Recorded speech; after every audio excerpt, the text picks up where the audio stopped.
the National Aeronautics and Space Administration, or NASA, hasn't had decent funding in 50 years, since we landed on the moon. The NASA budget has been shrinking every year since 1966, and it's time for some change. Hello, I'm Brian Sanchez, and I'll be talking about what NASA can do for America and the world if given proper funding.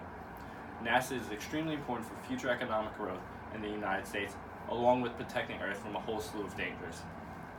My main points are NASA will be able to protect us from asteroid and comet impacts. NASA will also be able to bring us many technologies that will grow our economy and benefit humankind. The next great frontier for humans is Mars. That's my third point. When I was a kid, I thought, wow, we went to the moon, and I would ask my dad, is there anyone up there? And he said to me, no, Brian, there hasn't been for a long time, but when I was a boy, it was truly a sight to see. I want to see men on the moon. Heck, I'd live there if I had the chance. I'd like for all of you to write your congressman and tell them the dire need to increase funding for NASA. It's our best hope for prosperity. My first point is that with additional funding, NASA can protect the Earth from being totally wiped out. If an asteroid impact was coming for us right now, we wouldn't have anything to protect us, keeping our species alive and allowing us to enjoy existence. NASA has the ability, if given the opportunity, to protect the Earth by detecting and deflecting Earth-bound celestial objects from destroying the Earth. Some may say it's unlikely to destroy us since it hasn't affected the Earth since the dinosaurs, so why will it happen anytime soon? In the New York Times article, Agencies Hoping to Deflect Comets and Asteroids Step Up Earth's Defense by William J. Broad, it says that a 7,000-ton asteroid exploded in Russia, injuring 1,500 people. If the asteroid were larger, it could have killed people, and if it were even larger, it could have decimated countries or the entire planet. My second point is that NASA has been able to give us amazing technology since its founding in 1958. That in return has stimulated our economy. If we were able to get better funding for NASA, the future technologies that they will deliver. This will open up new markets, create jobs, and help us save the planet.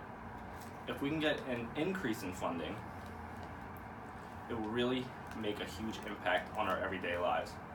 People will try to argue that if they do get an increase in funding, they won't deliver anything beneficial and they'll waste it all on rockets.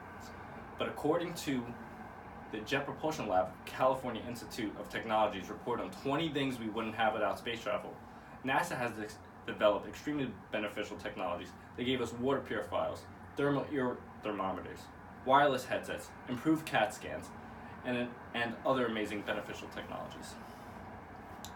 My final point is Mars should be a top priority of ours. Many people see Mars as the next gold rush. With untapped resources, we know there is a potential to colonize Mars. We can be a multi-planet species pushing the boundaries of science. Mars has huge potential to become habitable if NASA can work on developing a habitable Mars. Discovering more and exploring the universe is only natural for us curious creatures. Some of you may be thinking, won't the radiation just make us sick? We won't be able to live on Mars. In the book Space, The Final Frontier by Giancarlo Genta and Michael Roycroft, it states a large greenhouse could encourage an ecosystem able to support life for the first astronauts, and then others can come. If you think about it, you know that protecting the Earth from asteroids, achieving new advancements in technology, and going to Mars is critical for a good economy and the future of the human race. I've dreamt of going to space since I was a kid. It makes you think about all the things that are waiting to be uncovered. We are a species that needs NASA, and NASA needs us, so that we can travel through the cosmos together. We have to write Congress collectively to push the issue. NASA will be a priority. Thank you all for listening. I hope you write letters.